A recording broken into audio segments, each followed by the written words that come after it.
So hello guys, म अशोक चौधरी। मेरो च्यानलमा चाहिँ तपाईँहरूले स्वागत गर्दछु होइन। सो तपाईँले चाहिँ स्क्रिनमा हेरिराख्नु भएको होला होइन।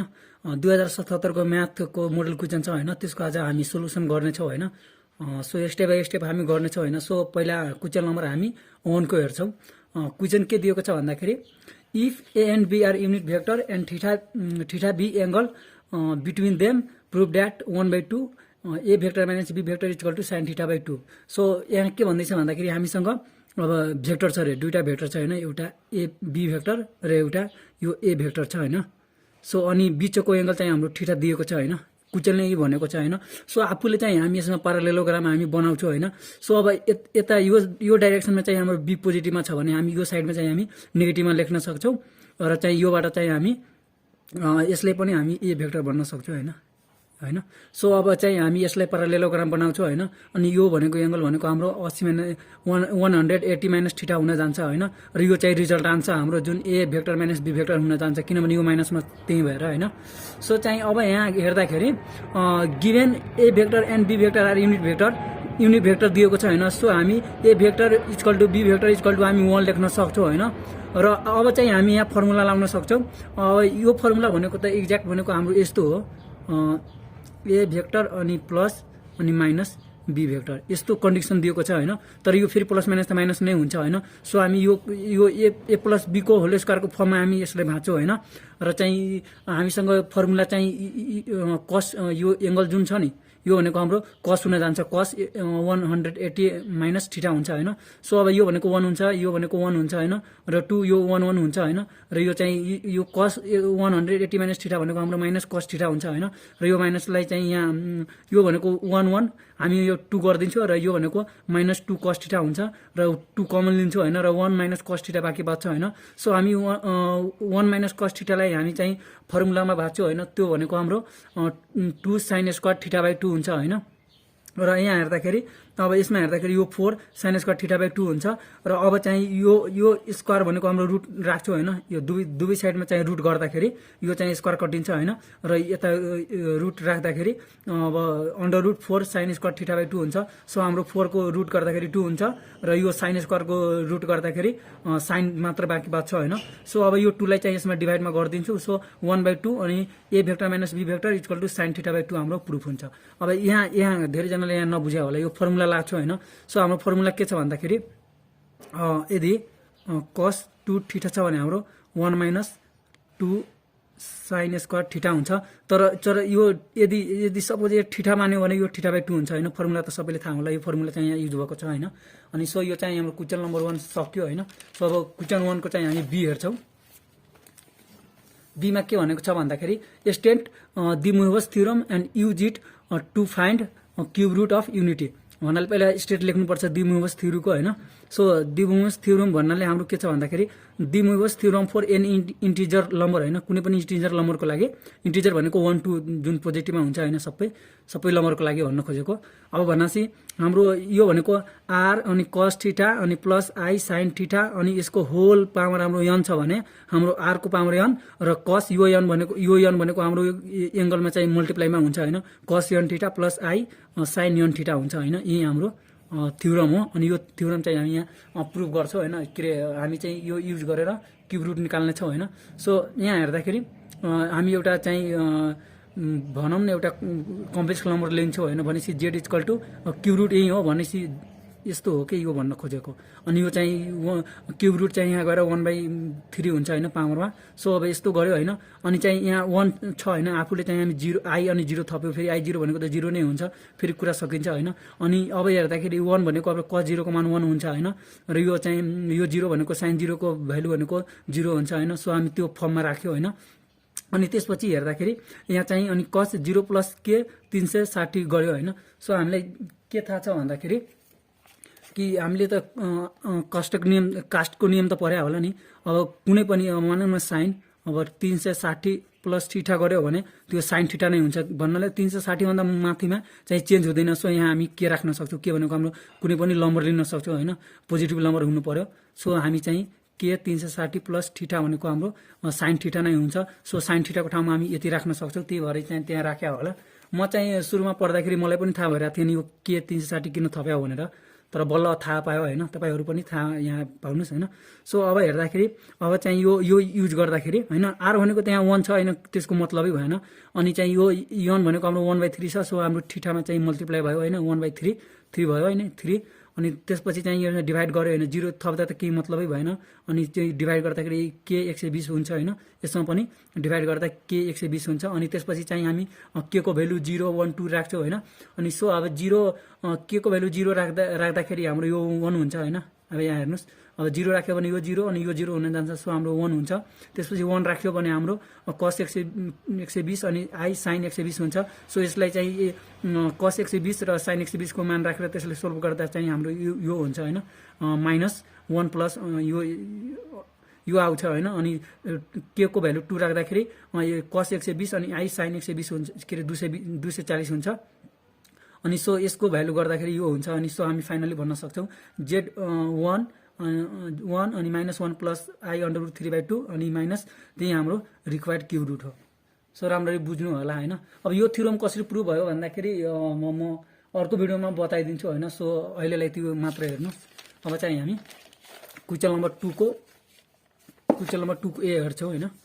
क्वेसन नम्बर 2 को ए भन्दा के क्वेसन हो भन्दाखेरि define direction cosine and find angle between the line whose direction cosine are given by L1 M1 अनि N1 र L2 M2 र N2। सो हामीसँग पहिला डिफाइन गर्छौँ डाइरेक्सन कोसाइन के हो भन्दाखेरि if alpha beta gamma are angle made by a straight line with a x and x y and z axis respectively, then cos alpha cos beta cos gamma are called direction cosine। भन्नाले हाम्रो स्पेसमा चाहिँ space कोअर्डिनेटमा 3D स्पेसमा चाहिँ हाम्रो कुनै line छ होइन, त्यो line चाहिँ हाम्रो x एक्सिससँग अल्फा र y एक्सिससँग बीटा र z एक्सिससँग गामा छ होइन। अनि सो गामा एंगल बनाएको छ। सो अब हामी के भन्न सक्छौँ भन्दाखेरि जुन हाम्रो यो cos अल्फा cos बीटा र cos गामा हुन्छ नि, त्यसलाई नै हामी चाहिँ डाइरेक्सन कोसाइन भन्छौँ होइन। अनि त्यसपछि direction cosine of straight line which respectively denoted by L M N. L M ने चाहिँ हामी डिनोट गर्छौँ, त्यो भनेको हाम्रो cos अल्फा हो यल, र एम भनेको cos बीटा र एन भनेको cos गामा हो। सो हामी सेकेन्ड पार्टको लागि अब चाहिँ एंगल निकाल्छौँ होइन। सो अब यहाँ गिभन दिएको छ हाम्रो L1 M1 र N1 एन्ड L2 M2 र N2। सो हामी डाइरेक्सन कोसाइन हामी चाहिँ यो cos थीटा फाइन्ड गर्नुपर्ने छ होइन। सो वी नो द्याट हामीलाई थाहा छ अब cos थीटा भनेको हाम्रो भेक्टर मेथडबाट होइन। सो ए भेक्टर अनि बी भेक्टर अनि ए मोडलस भेक्टर अनि बी मोडलस होइन। सो अब ए भनेको हाम्रो यो छ होइन, र बी भनेको हाम्रो यो छ। सो हामी मल्टिप्लाई गराउँछौँ होइन। अनि त्यसपछि यो भनेको हाम्रो यो हुन्छ होइन, मोडलस भनेको √ L square M square plus N square हुन्छ। र हामीलाई एउटा कुरा के थाहा छ भन्दाखेरि यो थ्योरम हो, L स्क्वायर M स्क्वायर अनि प्लस N स्क्वायर भनेको हाम्रो 1 हुन्छ। सो यो 1 र यो पनि 1 हुन जान्छ। अनि तल 1 भनेको 1 हो, 1 भनेको 1 हो। अब 1 ले डिभाइड गरेको केही मतलबै हुँदैन होइन। सो हाम्रो L1 L2 अनि M1 M2 अनि N1 N2 हाम्रो यही एन्सर हुन जान्छ। अनि सो अब चाहिँ हामी बी को हेर्छौँ होइन। अब 2 को बी हेर्छौँ। 2 को बी मा के छ भन्दाखेरि to find the projection of a line AB on CD if coordinate दिएको छ होइन। अब यो एबी छ हाम्रो र यो चाहिँ सिडी छ होइन। सिओ होइन, अब कतै हुन सक्छ सिडी होइन, त्यो मान्न सक्छौँ हामी। अनि त्यसपछि चाहिँ अब यसको चाहिँ प्रोजेक्सन कति हुन्छ भन्नाले यसको यो एबी को लेन्थ चाहिँ यसमा चाहिँ कति हुन्छ। अब यहाँ छाया परेपछि अब यसको मानौँ न यो ए ड्यास छ र यो बी ड्यास छ। अब सी त यहाँ पनि हुनसक्छ, जता नै हुनसक्छ होइन। सो ए ड्यास र बी ड्यासको चाहिँ हामीले लेन्थ पत्ता लगाउनु पर्ने हुन्छ। अनि कोअर्डिनेट दिएको छ सबैको। सो फर्स्ट अफ अल हामी के गर्छौँ भन्दाखेरि यहाँ कोअर्डिनेट दिएको छैन त्यो लेखिदिन्छौँ होइन। र नाउ डाइरेक्सन कोसाइन अब सिडीको डाइरेक्सन कोसाइन निकाल्छौँ, M1 के अरे यल MN निकाल्छौँ होइन। सो त्यसको फर्मुला रहेको छ यहाँ x2 माइनस x1 र r होइन। सो r भनेको हाम्रो √ x2 माइनस x1 को whole square plus y2 minus y1 को whole square plus Z2 minus Z1 को होल स्क्वायर छ होइन। सो योबाट हामी निकाल्दाखेरि हाम्रो 2/14 हुन्छ होइन। अनि सो हामी यहाँ x2 भनेको हामी सिडी को लेख्छौँ होइन।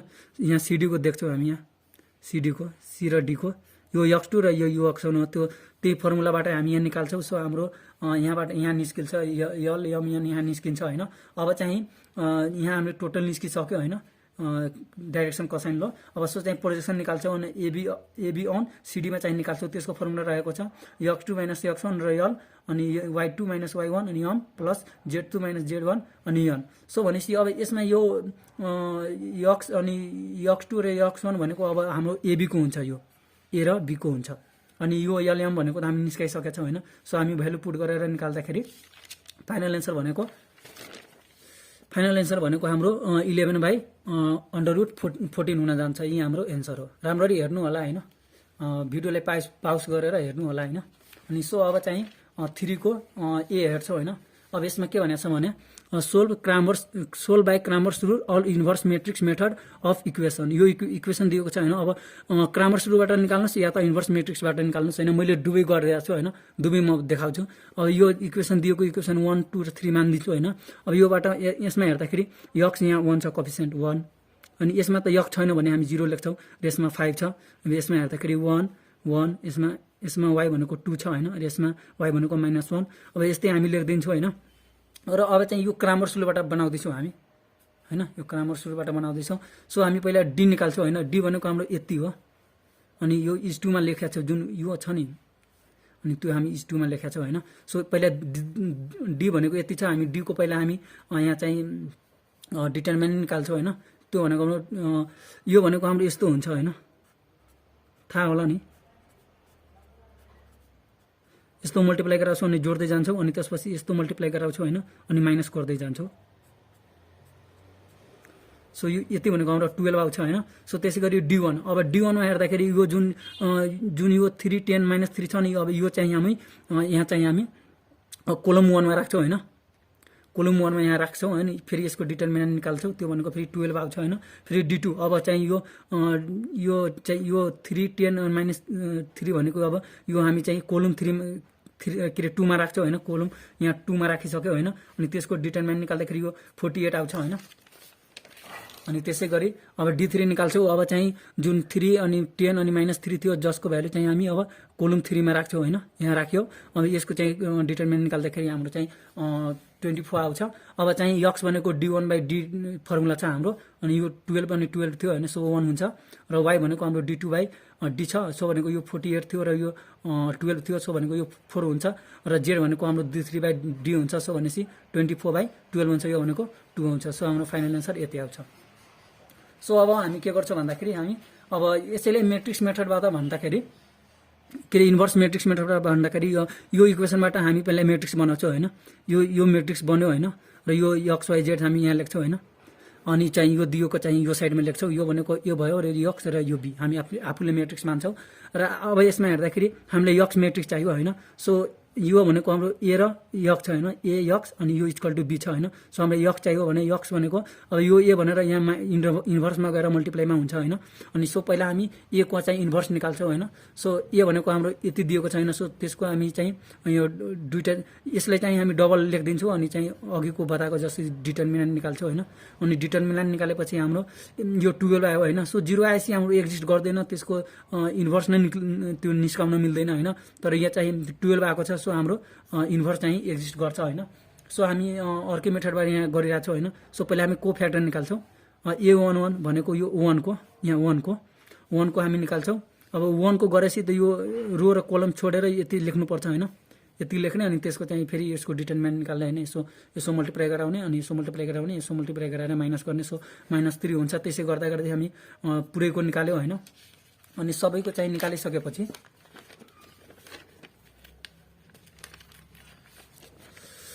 सबैको निकाल्यो होइन। सो सबैको निकालेर अब जुन चाहिँ हाम्रो जो को फ्याक्टर आउँछ नि, अब चाहिँ जुन एलिमेन्टको छ त्यही ठाउँमा राख्छौँ हामी होइन। यति हाम्रो चाहिँ को फ्याक्टर आएको थियो। अब को फ्याक्टरलाई चाहिँ हामी को फ्याक्टरलाई भन्दाखेरि यदि हामी यसको अब यो ए को फ्याक्टर हो होइन, को फ्याक्टर मेट्रिक्स। अब यसको चाहिँ इन्भर्स निकाल्नलाई चाहिँ हामी यसको ट्रान्सपोर्टेसन गर्छौँ होइन, टी गर्छौँ होइन। टी भनेको रोलाई कोलममा र कोलमलाई चाहिँ रोमा गर्छौँ होइन। यो रोलाई चाहिँ हामी कोलम गऱ्यो होइन, यो रोलाई कोलम गऱ्यो र यो रोलाई चाहिँ कोलम गऱ्यो। यो भनेको हाम्रो ए को इन्भर्स निस्क्यो होइन। अब चाहिँ नेक्स्ट स्टेप भन्दाखेरि अब चाहिँ सुरुमा हामी के गरेका थियौँ, एउटा चाहिँ हामी यहाँ जुन डिटरमिनेन्ट निकालेको थियौँ नि, जुन 12 थियो होइन। सो हाम्रो फर्मुला छ, यसको फर्मुला भनेपछि ए को इन्भर्स भनेको 1/√14 अब ए को चाहिँ यो डिटर्मिनेन्ट हुन्छ र यो कोफ्याक्टर जुन थियो नि कोफ्याक्टरवाला त्यही कोफ्याक्टरवाला हुन्छ र मल्टिप्लाई यहाँ बी हुन्छ। सो यहाँ हामी त्यही गऱ्यो होइन, कोफ्याक्टर राख्यो अनि यो बी हो, बीको के अरे ए को इन्भर्स र यो बी हो होइन। सो अब यसमा हेर्दाखेरि पहिला यसलाई हामी के अरे 1/20 ले मल्टिप्लाई गराइदिन्छौँ होइन, सबैमा मल्टिप्लाई गराइदियो होइन। अनि त्यसपछि चाहिँ यसलाई अगाडि लेख्यो र यसलाई पछाडि लेख्यो अनि चाहिँ मल्टिप्लाई गराइदियो होइन। यो भनेको यस्तो मल्टिप्लाई हुन्छ, यसले यसमा मल्टिप्लाई गर्ने अनि प्लस, फेरि यसले यसमा मल्टिप्लाई गर्ने प्लस, यसले चाहिँ यसमा मल्टिप्लाई गर्ने अनि प्लस, त्यसै हामी सबै प्रोसेस गऱ्यो। अनि त्यसपछि हाम्रो टोटल फाइनल एन्सर भनेको यो 1, 4 अनि 2 आयो। अनि सो यो भनेको हाम्रो एक्स वाइ जेड हो होइन। सो एक्स भनेको 1 र वाइ भनेको 4 र जेड भनेको 2 हुन्छ। सो हाम्रो एन्सर निस्क्यो। हामी इन्भर्स मेथडबाट पनि हेऱ्यौँ होइन। सो अब हामी यसमा हेर्दाखेरि अब 3 को बी हेर्छौँ। यसमा के भनेको छ भन्दाखेरि find the local maxima and local minima of function. Function हाम्रो दिएको छ यो। अब यसको चाहिँ हाम्रो म्याक्सिमा निकाल्नु पर्यो र मिनिमा निकाल्नु पर्ने होइन। सो यसमा हेर्दाखेरि यसलाई चाहिँ हामी differentiating with respect to x at 2 times भन्नाले हामी दुईचोटि यसको डेरिभेटिभ गर्छौँ होइन। भनेपछि एकचोटि डेरिभेटिभ गर्दाखेरि हाम्रो 3x² माइनस 6x माइनस 36 हुन्छ होइन। र फेरि नेक्स्ट भन्नाले दुईचोटि गर्दाखेरि हाम्रो अब यसको गर्दाखेरि 12x र माइनस यो 6 हुन्छ होइन। अब चाहिँ हामी यहाँ हेर्छौँ र 4 max and minimum value we put चाहिँ सुरुको फर्स्ट डेरिभेटिभमा गरेको थियो नि, जसमा हामी चाहिँ 0 राख्छौँ होइन म्याक्सिमम र मिनिमम निकाल्नको लागि। सो यसमा चाहिँ 0 राख्दाखेरि हाम्रो यक्सको चाहिँ यसमा अब हामी सिम्प्लिफाई गर्छौँ होइन। अब यसमा सिम्प्लिफाई गर्दाखेरि हाम्रो यक्सको भ्यालु भनेको 3 र -2 आयो होइन। अब सो एकचोटि हामी 3 हेर्छौँ होइन। 3 अब चाहिँ 3 हाम्रो यक्स 3 राख्यो भने अब चाहिँ यो डेरिभेटिभ सेकेन्ड अर्डरमा चाहिँ हामी यसको भ्यालु राख्छौँ होइन। सो 3 को भ्यालु अब यसमा राख्दाखेरि हाम्रो भनेको यो 12 आयो होइन। अब 12 भनेको 0 भन्दा बढी छ, 0 भन्दा बढी छ भने त्यो मिनिमम हुन्छ, याद गर्नु होला। 0 भन्दा बढी पोजिटिभमा बढी भएपछि के अरे मिनिमम हुन्छ र 0 भन्दा कम भएपछि माइनसमा भएपछि त्यो म्याक्सिमम हुन्छ। सो यो भनेको हाम्रो के भयो भनेपछि मिनिमम भयो 8x = 3 मा होइन। र म्याक्सिमम मिनिमम भ्यालु भनेको अब चाहिँ यो 3 को भ्यालु चाहिँ अब यसमा राख्छौँ हामी, फर्स्ट डेरिभेटिभमा राख्छौँ होइन। फर्स्ट डेरिभेटिभमा राखेपछि हाम्रो -81 आयो होइन। र अब चाहिँ वेन अब यक्सको भ्यालु चाहिँ -2 राख्दाखेरि सेकेन्ड डेरिभेटिभमा राख्दाखेरि हाम्रो यो -18 आयो होइन। सो भनेपछि यो 0 भन्दा कम छ भने यो म्याक्सिमम हुन्छ होइन। म्याक्सिमम एट x = -2 मा होइन। अब म्याक्सिमम भ्यालु भनेको अब चाहिँ फर्स्ट डेरिभेटिभमा हामी चाहिँ -2 राख्छौँ, -2 राखेपछि हाम्रो यो 6 आउँछ। यो भनेको म्याक्सिमम र यो मिनिमम भयो ल। सो यति नै थियो होइन। अब त्यसको चाहिँ के थियो भन्दाखेरि फाइन्ड द पोइन्ट अफ इन्टरफ्लेक्सन। अब इन्टरफ्लेक्सन पनि निकाल्नलाई भनेको थियो क्वेसनमा। सो त्यो निकाल्नको लागि हामी चाहिँ सेकेन्ड डेरिभेटिभमा हामी 0 पुट गर्छौँ अनि 0 पुट गरेपछि यक्सको भ्यालु भनेको हाम्रो 1/2 आउँछ। यो 1/2 नै हाम्रो इन्फ्लेक्सन पोइन्ट हो होइन।